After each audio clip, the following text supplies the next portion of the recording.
I know that you joined in Disney Studio in 1953 and you started as a mailman when you were 18 and you've been through many ups and downs with Disney. I don't know whether you feel that with something like this, it's another day at the office, or whether every kind of new project is something special to you still.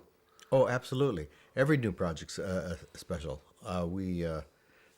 It's all new challenges, you know. I was thinking that in many ways this movie goes very much back to those original 1960s and 74 featurettes that made up the first feature, you know, the Honey Tree and Tigger 2 and the Blustery Day. I mean, was there a sense within Disney that this is really a sequel to those movies, as opposed to, you know, there's a series of features that went in between that weren't quite in the same tradition? Now you're talking about the Winnie the Pooh, the original Yeah, this Winnie the particular Pooh. movie, and then the original Disney movies are very similar in style. The book is used in the animation, and Right. it seems like a continuation of those particular Well, featurettes. as you know, there were three Pooh shorts. Yes, yeah. And originally it was going to be made as a feature, and we were about this was in '64, and we were about 2/3 of the way through it in pencil tests, and Walt wanted to find out how it looked as a piece of continuity. So he sat in the back of the theater there, and we all were sitting in there and watched the movie. And he said, afterwards, he said, guys, he says, I think we need to cut our losses because I don't think the public's going to like this kind of humor. It's too slow and too mild, you know. And so he said, let's put it out as a featurette. And so that first one came out, which was the Honey Tree, and then it did very, very well. And so he said, well, we have the extra footage. Let's put out the Blustery Day, which won the Academy Award that year.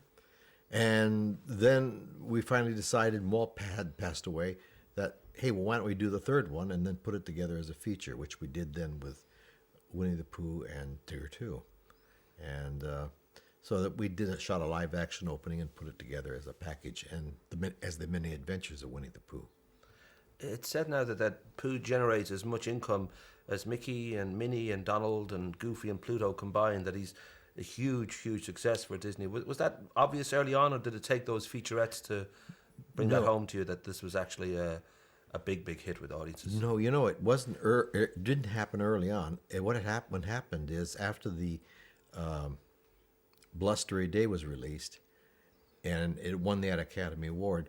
Well, Sears and Roebuck made Pooh their Christmas catalog, the theme of the catalog, and those catalogs you couldn't find anywhere. Everybody was buying the catalogs because of the Pooh stuff in it, and all of a sudden our merchandise went over the hill. I mean, it was huge.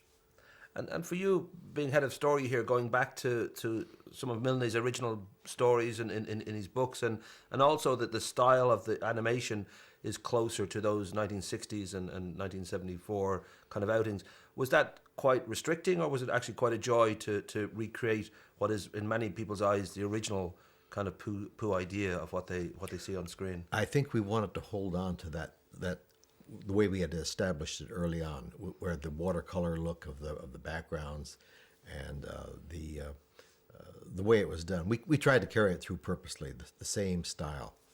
So yeah, it was a concerted effort too. And would you feel, given that this is a multi-billion-dollar bear in many ways to Disney and to the world, he's such an iconic figure, would you feel the pressure of realizing you're continuing on a sort of story that's going to be around for decades and decades to come, and has already been around for, you know, you're talking about a century almost in some respects for a lot of people?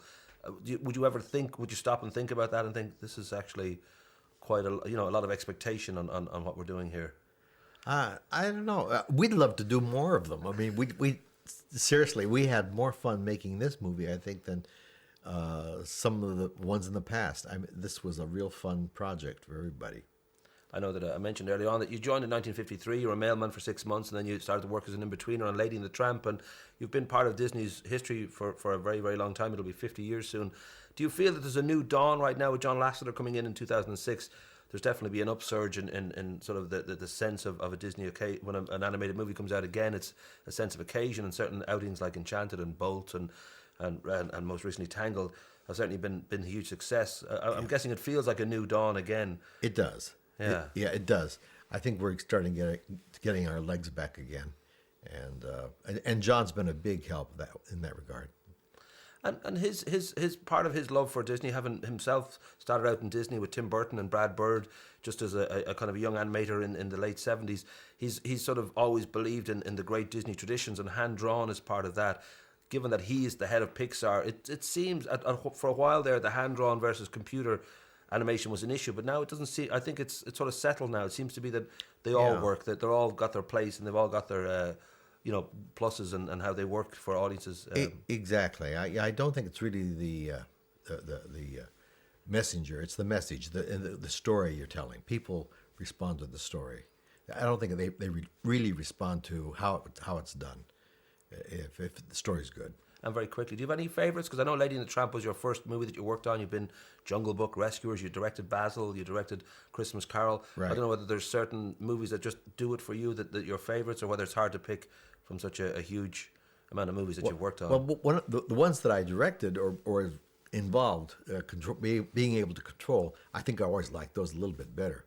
But actually, Beauty and the Beast was one of my favorites, and I worked on that as story, and I really had fun on that.